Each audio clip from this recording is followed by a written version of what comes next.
நம்ம பார்க்குறது பனையபுரம் விழுப்புரம் பக்கத்தில் இருக்க இந்த ஊர்.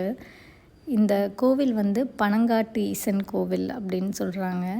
பனைமரத்துக்கு கீழே ஈசன் இருக்கார். இந்த கோவில் ஒரு 2000 வருஷம் பழைய கோவில் அப்படின்னு இருக்குது. இதுவும் ஒரு பாடல் பெற்ற தலம் தான். திருஞான சம்பந்தரால் பாடல் பெற்ற தலம் இது. நாங்கள் இந்த கோவிலுக்கு எப்படி போனோம் அப்படின்றதே ஒரு பெரிய அதிசயம்தான். ஏன்னா நாங்கள் விழுப்புரம் போகிறதா போனோம். திருவெண்ணைநல்லூர் கோவில் பார்க்கலாம் அப்படின்றது எங்களோட ஐடியா இருந்துச்சு. ஆனால் போகும்போதே நேரம் ஆகிட்டே இருந்துச்சு.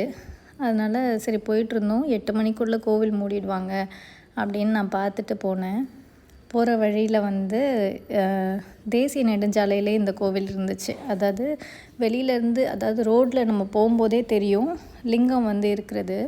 அந்த லிங்கம் பார்த்ததும் எனக்கு இது ஒரு பழமையான லிங்கம், கண்டிப்பாக இது ஒரு பாடல் பெற்ற தலம் தான், உள்ளே போய் பார்க்கலாம் அப்படின்னு நான் என் வீட்டுக்கார்கிட்ட சொன்னேன். சரி போயிட்டு பார்க்கலாம் அப்படின்னு நினச்சிட்டே இருந்தோம். பார்த்தோன்னா அந்த தேசிய நெடுஞ்சாலையிலே ஒரு சின்ன ஆக்சிடெண்ட், அதாவது ஒரு வண்டியை இன்னொருத்தவங்க தட்டிட்டாங்க. கரெக்டாக அந்த கோவில்கிட்ட போயிட்டு தான் எங்கள் வண்டியும் நிற்குது. அதாவது நிறைய வண்டி நிற்கிது, அதில் நாங்களும் நிற்கிறோம். பார்த்தா உடனே கோவில் திரும்புகிற வழி இருக்குது, கோவிலோட கோபுரம் இருக்குது. சரின்னு சொல்லி நாங்கள் பொறுமையாக கோவில் கோபுரம் இறங்கி உள்ளே போயிட்டு பார்த்தோம். பார்த்தா கரெக்டாக அந்த அந்திக்கால பூஜை பண்ணாங்க சாமிக்கு. ஈசனை பார்க்குறதுக்கு அப்படி ஒரு அழகு. ஈசனும் சரி அம்பாலும் சரி, நான் எப்போவுமே சொல்லும்போது அழகு அப்படின்னு சொல்கிறது இருக்கும். ஏன்னா நான் அந்த மாதிரி தான் அவங்கள பார்க்குறேன். அதே மாதிரி இந்த கோவிலில் இன்னொரு சிறப்பு இருக்குது. என்னென்னா, எப்போவுமே 63 நாயன்மார்கள் இருப்பாங்கல்ல, அதில் திருநீலகண்ட நாயனார் பற்றி யாருக்கு எவ்வளோ தெரியும்னு தெரியல.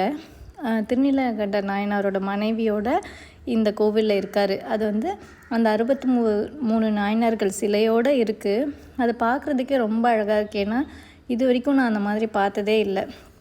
அவங்களுமே ஒரு சிவனடியார் தான், நாயனாரோட மனைவியும்.